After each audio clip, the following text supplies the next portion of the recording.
इसका मतलब ये है कि जब वाल्मीकि मुनि ने अपने रामायण की रचना की तो उस समय श्री राम की आयु करीब करीब 40 वर्ष की थी।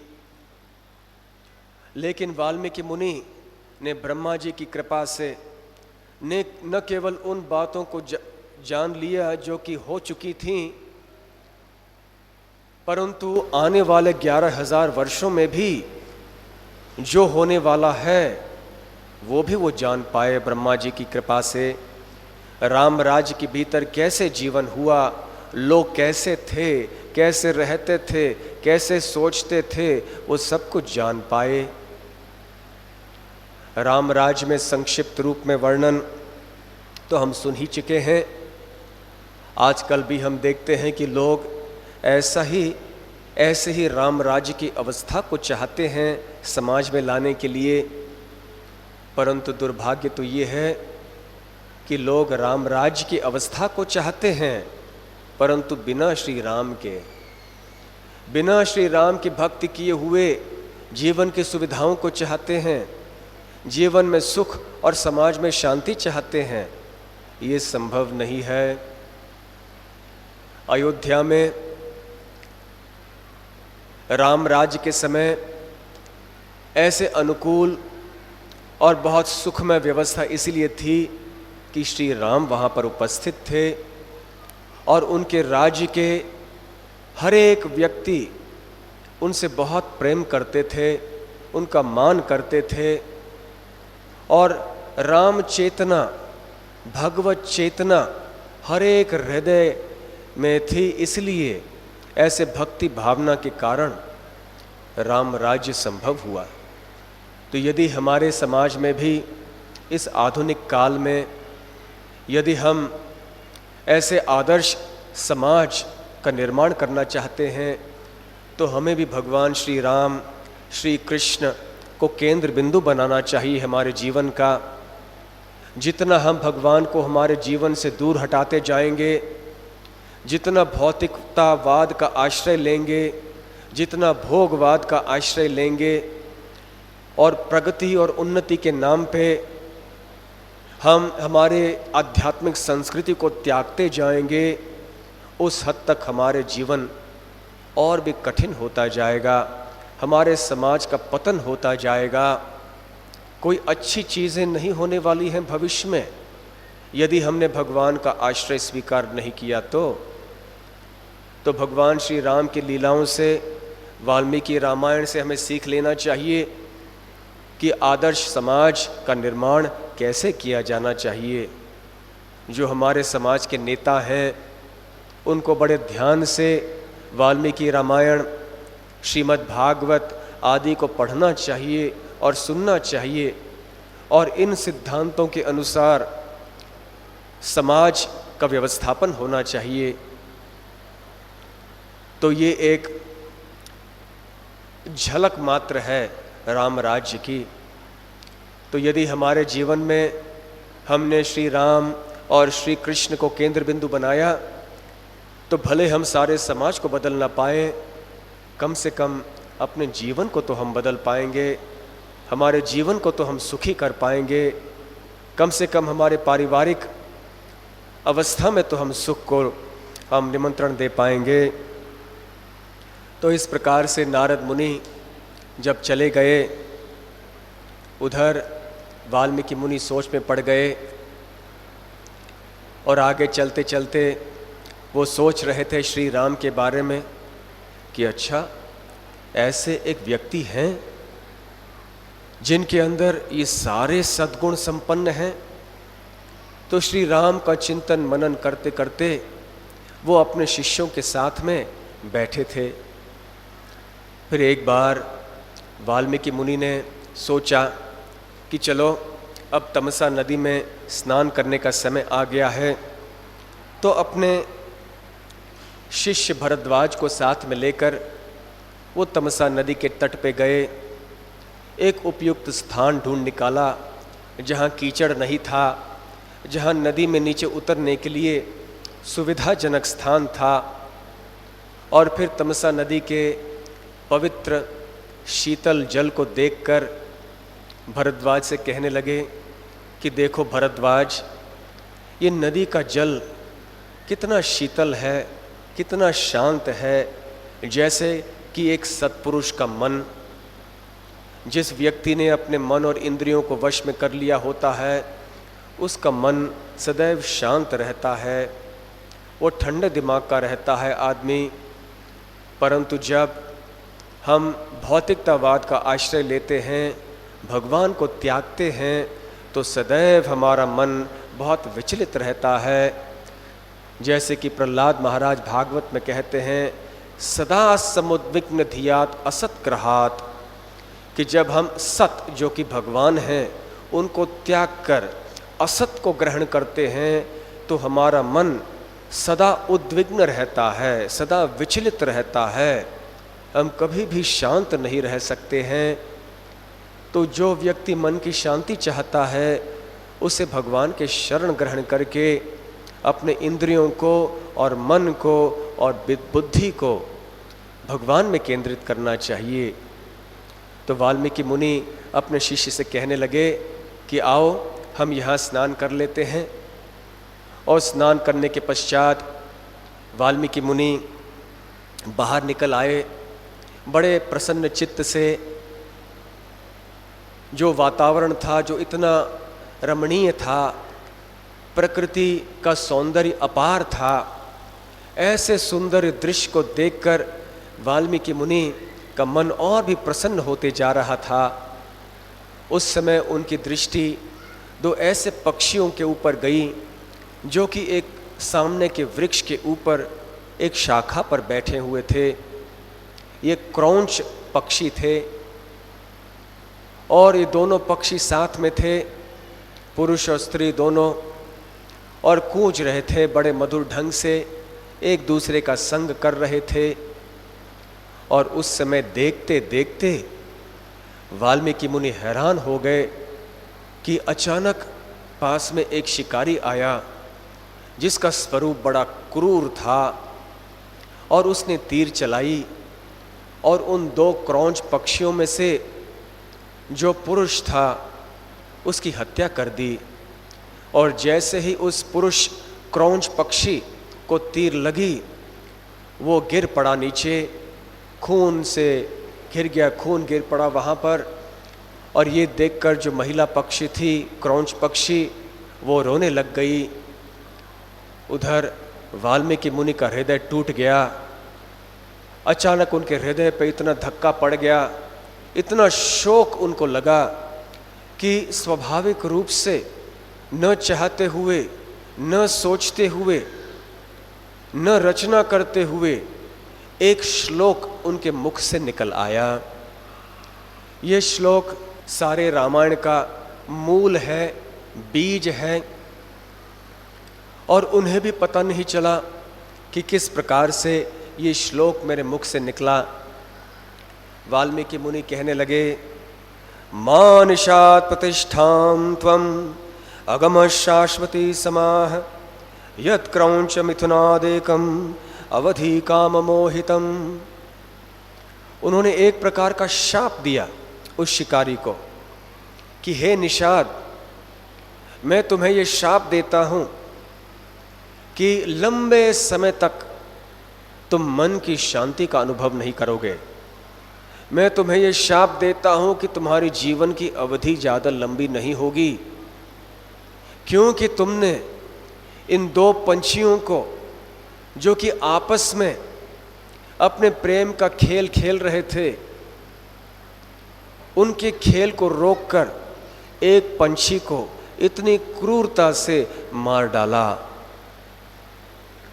और जैसे ही वाल्मीकि मुनि के मुखारविंद से ये शब्द निकले, तो वाल्मीकि मुनि बड़े आश्चर्यचकित हो गए कि अरे, ये मेरे मुख से क्या निकल पड़ा, मैंने क्या कह दिया, ये शब्द कैसे मेरे मुख से आए। मैंने तो बैठकर रचना तो नहीं की इनकी, ये शब्द तो यूं ही निकल आए मेरे मुख से। फिर अपने शिष्य भरद्वाज से कहने लगे कि देखो भरद्वाज, ये कौन से शब्द मेरे मुख से निकल आए। और 4 पाद के हैं ये, और हर एक पाद में अक्षर 8 हैं। ऐसे 32 अक्षर वाला ये एक पंक्ति निकल आई मेरे मुख से। मेरे शोक से ये श्लोक उत्पन्न हुआ। तो ऐसे ही आगे चल की जो भी कविताएं होंगी वो इसी आधार पर होंगी। और ये आदि कवि है, कविता है, और इसलिए इसे श्लोक कहा जाएगा। तो पहले श्लोक की रचना वाल्मीकि मुनि ने की, इसलिए वाल्मीकि मुनि को आदि कवि कहते हैं, और वाल्मीकि रामायण को आदि काव्य कहते हैं। इस छंद को अनुष्टुप छंद कहते हैं, जिसके हर एक पाद में, जिसके 4 पाद होते हैं और हर एक पाद में 8 अक्षर होते हैं। इससे अनुष्टुप छंद की शुरुआत हुई। वाल्मीकि मुनि सोच में पड़ गए, हैरान भी हो गए। वाल्मीकि मुनि का मन विचलित सा हो गया।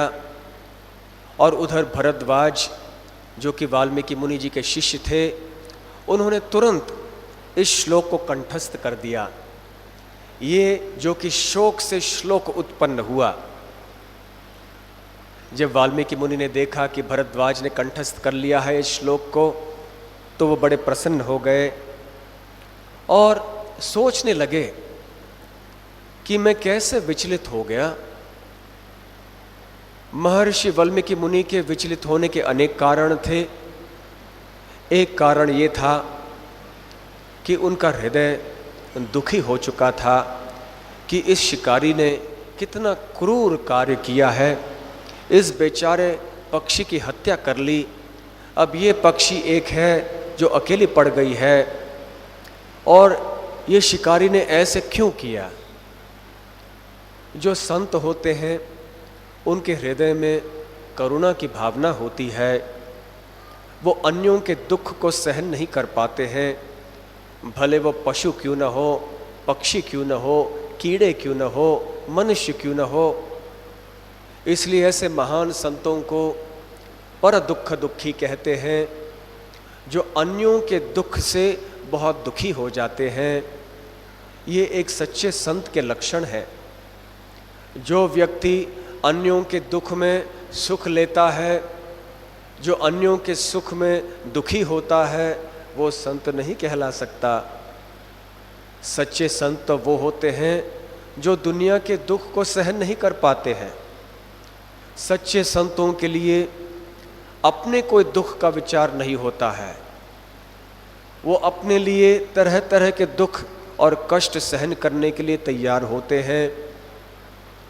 अन्यों की भलाई करने में यदि उनको कोई कष्ट का सामना करना पड़े तो वो तैयार होते हैं, परंतु अन्यों का दुख जब देखते हैं तो उनको बहुत दुख होता है। तो इस घटना से हम वाल्मीकि मुनि के चरित्र को जान सकते हैं कि वो कितने बड़े संत थे, उनका हृदय कितना कोमल था। और देखिए कि उस समय की संस्कृति और सभ्यता कितनी ऊंची थी कि एक पक्षी के मारे जाने पर भी इतना दुख हुआ करता था। आजकल हम देखते हैं पक्षियों की बात तो दूर है, पशुओं की हत्या तो बड़े पैमाने पे चल रहा है। आजकल शाकाहारी लोगों की संख्या तो कम होती जा रही है। कत्ल खाने खुले जा रहे हैं सब जगह। अधिक से अधिक आधुनिकता के नाम पर, उन्नति और प्रगति के नाम पर लोग मांसाहारी बनने जा रहे हैं। अच्छे अच्छे कुल के लोग भी आजकल घर में मांस आदि खाते हैं, बाहर होटलों में जाते हैं मांस खाने के लिए। कोई विचार नहीं करते हैं कि हम तो हमारे जिह्वा की संतुष्टि के लिए कोई चीज़ खा रहे हैं, परंतु इस स्वाद के पीछे कितने प्राणियों को कितना कष्ट पहुंचा होगा। किसी ने तो कत्ल की होगी। यदि कोई व्यक्ति कहता है मैंने तो कत्ल नहीं की, परंतु आपके लिए किसी दूसरे व्यक्ति ने तो कत्ल किया है। इसलिए आप भी उस कत्ल के लिए इतने ही जिम्मेदार रहेंगे। इसलिए शास्त्रों में बताया गया है कि जो व्यक्ति पशु की हत्या करता है, जो व्यक्ति पशु को पकाता है या पशु को एक जगह से दूसरी जगह ले जाता है कटवाने के लिए या काटने के बाद में, जो व्यक्ति रसोई करता है, जो व्यक्ति खाता है, वो सब गुनहगार हैं, सब को दंडित होना है भगवान के कानून में। तो जितना आजकल आधुनिकता पर हम आगे बढ़ रहे हैं, हमारे हृदय में करुणा, दया की भावना कम होती जाती है। हम लोग आधुनिकता के नाम पर क्रूर होते जा रहे हैं। हम बिल्कुल विचार नहीं कर रहे हैं कि बेचारे मासूम पशुओं की हत्या कितने बड़े पैमाने पे हो रही है। और अन्य पशुओं की बात तो दूर है, गौ माता या गाय की हत्या कितने जगह हो रही है। और जब गौ हत्या बंद किया गया कर्नाटक देश में, तो इतने लोगों ने इतना विरोध किया कि गाय की हत्या रुकवाना नहीं चाहिए, गाय की हत्या जारी रखनी चाहिए। कैसा समाज है, कितना अंतर है वाल्मीकि जी के समय में, वाल्मीकि जी के चित्त में और आजकल हम सब के चेतना में, हमारे समय में। क्या विडंबना है, कितना दुर्भाग्य है। और यहाँ हम लोग समाज में देख रहे हैं कि प्रतिष्ठित लोग, सभी लोग ऐसे बुरे कामों में लगे हुए हैं। कोई विचार नहीं करता कि हमारे कार्यों के द्वारा अन्यों को कितना कष्ट पहुंच रहा हो। परंतु वाल्मीकि मुनि ऐसे नहीं थे। उनके हृदय में बहुत दुख उत्पन्न हुआ। उनके मन में थोड़ी अस्थिरता आने के लिए और एक भी कारण था कि उन्होंने सोचा कि मैंने इतनी तपस्या की, वैसे मेरे क्रोध को मेरे वश से कैसे मैं नहीं कर पाया, क्रोध कैसे मैं कर पड़ा। अचानक मैंने अपने इंद्रियों को वश में कर लिया और कैसे मैं अचानक मैंने शाप दे दिया इस शिकारी को। और भी वाल्मीकि मुनि के विचलित होने का कारण ये था कि वे सोच रहे थे कि ये मेरे मुख से जो श्लोक निकला, ये किस तरह की रचना है। ये बहुत सुंदर है। ये 8 अक्षर हर एक पाद में हैं, बड़े मधुर हैं। ये क्या चीज़ है, कैसे उत्पन्न हुई। इसमें कोई व्याकरण की कमी नहीं है, कोई अन्य दोष नहीं है इसमें। और साथ साथ वो सोच रहे थे कि जब कोई रचना होती है तो अ से होती है या श्री से होती है, क्योंकि इनसे मांगल्य का आवाहन होता है। परंतु वाल्मीकि मुनि का ये श्लोक जो है, इसकी शुरुआत माँ से हुई। माँ मतलब नहीं, तो माँ या ना ये अशुभ माने जाते हैं, क्योंकि हम किसी चीज़ को नकारते हैं या नहीं कहते हैं तो माँ या ना कहते हैं। तो वाल्मीकि मुनि सोचने लगे कि मेरे मुख से मंगल का आह्वान होना चाहिए था, ये अमंगल कैसे मेरे मुख से निकला, माँ निषाद। तो इसलिए वाल्मीकि मुनि बड़े चिंता में पड़ गए कि ये क्या हुआ, ये कैसे हुआ। और वापस जब तमसा नदी के तट से अपने आश्रम में लौटते जा रहे थे, यही बात उनके मन में घूमती जा रही थी। अपने शिष्यों के बीच में फिर से बैठे और व्याख्या कर रहे थे अनेक विषयों के ऊपर, परंतु मुख से कुछ निकल रहा था, मन में वही विचार था कि उस क्रूर शिकारी ने कैसे उस बेचारे पक्षी की हत्या कर ली। और ऐसे विचार करते करते अचानक वहाँ पे एक ऐसे विशेष अतिथि आए जिनको देखकर न केवल वाल्मीकि मुनि के शिष्य, परंतु स्वयं वाल्मीकि मुनि भी चकाचौंध रह गए, आश्चर्यचकित हो गए। तो वो कौन थे विशेष अतिथि जो वहाँ आए थे? वो थे सृष्टिकर्ता ब्रह्मा जी। तो सृष्टिकर्ता ब्रह्मा जी के आने के बाद क्या घटना हुई, ब्रह्मा जी और वाल्मीकि मुनि के बीच में क्या संवाद हुआ, और उसके बाद में कैसे वाल्मीकि रामायण की रचना हुई, और उसके भी आगे की घटनाओं का वर्णन हम कल सुनाएंगे, क्योंकि आज का समय अब हो चुका है। आपको पुनः हम धन्यवाद देना चाहते हैं कि इतनी बड़ी संख्या में आप सब यहाँ पर पधारे हैं। इतने श्रद्धा से, भक्ति भावना से आपने इस कथा को सुना है, जिससे कि हमें दो शब्द कहने के लिए थोड़ी बहुत प्रेरणा भी मिली है। जब श्रोतागण अच्छे होते हैं तो वक्ता को भी बोलने के लिए प्रेरणा मिलती है। तो आप सबका हम हार्दिक धन्यवाद देना चाहते हैं। साथ साथ उन सारे भक्तों का धन्यवाद देना चाहते हैं जिन्होंने ये सुंदर व्यवस्था की है हम सब के लिए, ताकि हम सब राम कथा का पूरा लाभ उठा सकें। हरे कृष्ण कृष्ण कृष्ण हरे हरे, हरे राम राम राम हरे हरे। बहुत बहुत धन्यवाद। श्री सीताराम लक्ष्मण हनुमान जी की जय। श्रीमद् वाल्मीकि रामायण की जय। गौर प्रेमानंदे। हरि हरि बोल।